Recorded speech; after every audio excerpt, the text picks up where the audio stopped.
You know, I was originally going to do this video on transgender issues and stuff because I've been getting a lot of hate over the last week because I'm trans. Even though I'm not much of the type of person to be evangelical about grooming people. Um, yeah. And just for the haters out there, I've been on HRT since 2011. Yeah. I kept it secret not because I was afraid to say stuff about it. I kept it secret because I didn't want people around me getting hit and hurt. Other fun fact about this, because reasons. Most of you people probably don't know this, but a lot of my friends over the years have known about this. They also knew to keep it private because it is a private issue. But yes, I've pretty much been on HRT since 2011. It started because my endocrine system was falling apart. And I decided I actually kind of like not having gender dysphoria issues every other week where I go insane and want to rip my skin off because, yeah. Uh, One day I'll give a full fucking diatribe about my life and going through the pain that I did as a child, including Pray the Gay Way camp, which I got removed from for having relations with a camp counselor, and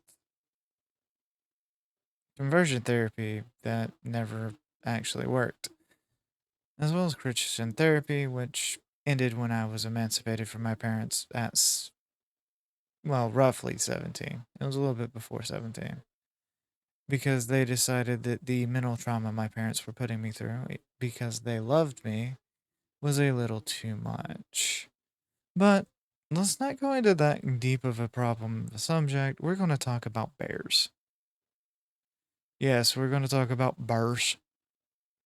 Mostly because apparently Colorado has a bear problem. Bear hangs from second floor window, climbs into Colorado home, then eats the family's pork chops. Fuck yeah. Wait, why do I gotta hit back to this? I don't want to go back to the story. I want to see the story.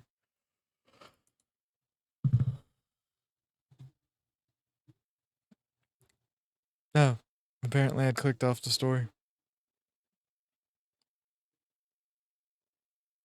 A bear was caught on video dangling from a second story window of a Colorado home before climbing inside and helping itself to some of the family's snacks. The video was captured outside of a home in Steamboat Springs, Colorado. Oh, they don't have the video. What a jip. I want the video.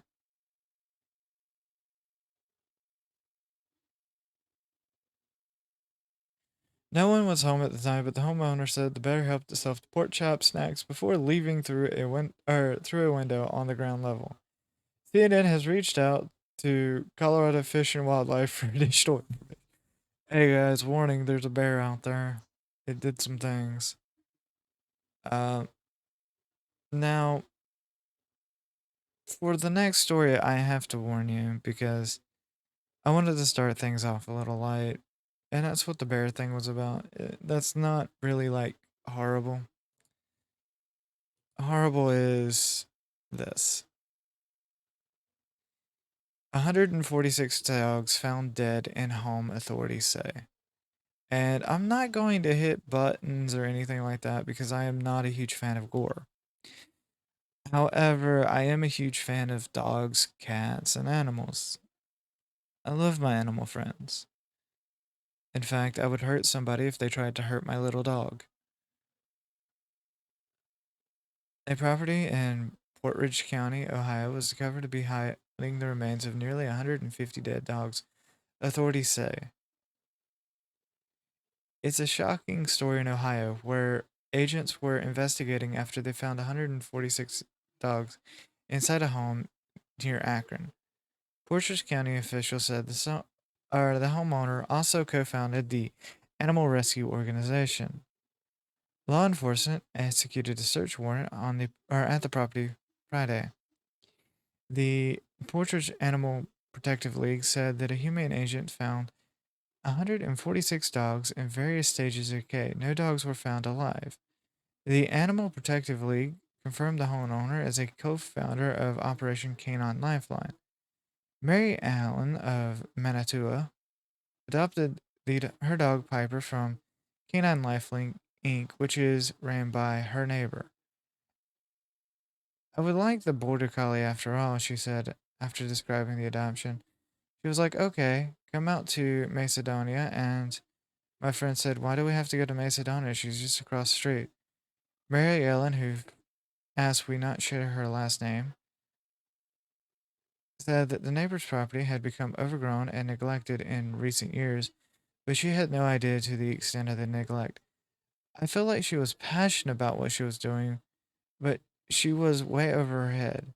She said, I got the news story today about it was 146. That was gut wrenching. According to the statement on the organization's social media, the co founder was also subject to an animal neglect investigation in Parama. Several dead and neglected dogs at a home there led investigators to the property in Portridge County.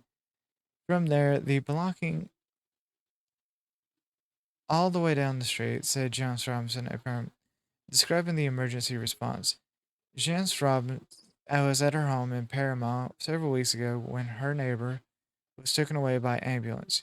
She said the police and animal control spent more than 6 hours at the property.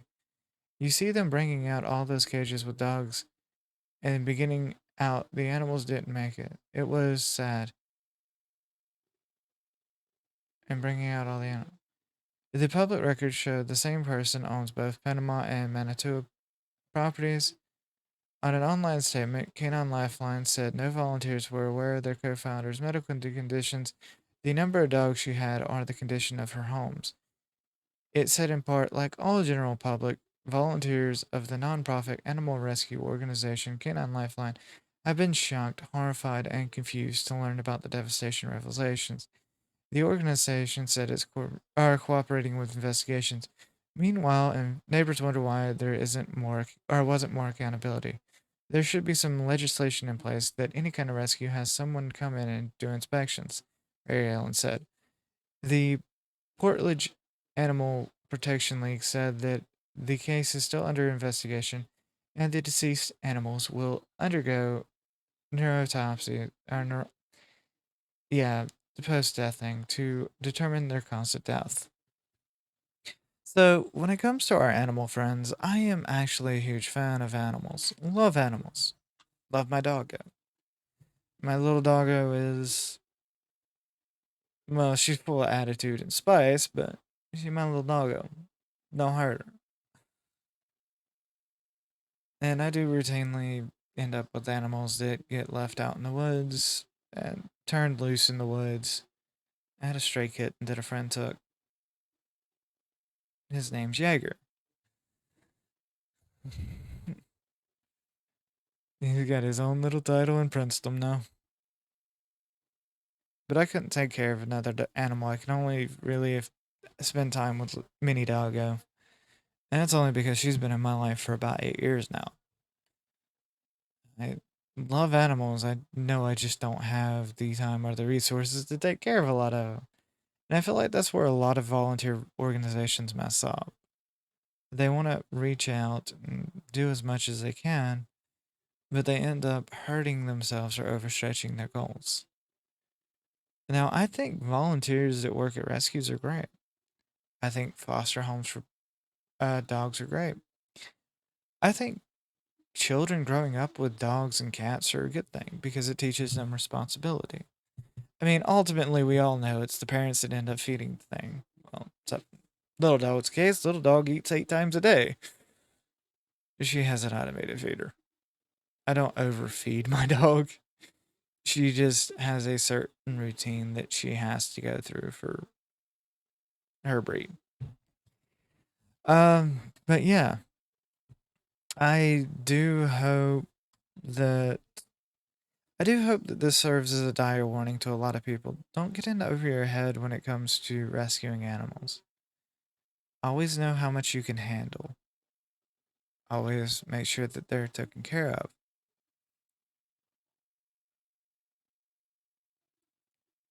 Animals are our friends. Anyways, I've been Jackie. I know the first part of this was kind of stupid bear story, and this is cruel animal story. But you know what? Rate, subscribe, comment below, share this video if you so liked it. I love you guys. I mean it. I do plan on doing more live streams once I get a few more tech glitches fixed. Right now, I occasionally have problems with OBS. The actual capture computer, my main computer is running a lot better now that I have removed about 400 pounds of wires from it. It's still old and decrepit, but such is life. Anyways, love you guys. Mean it. Bye.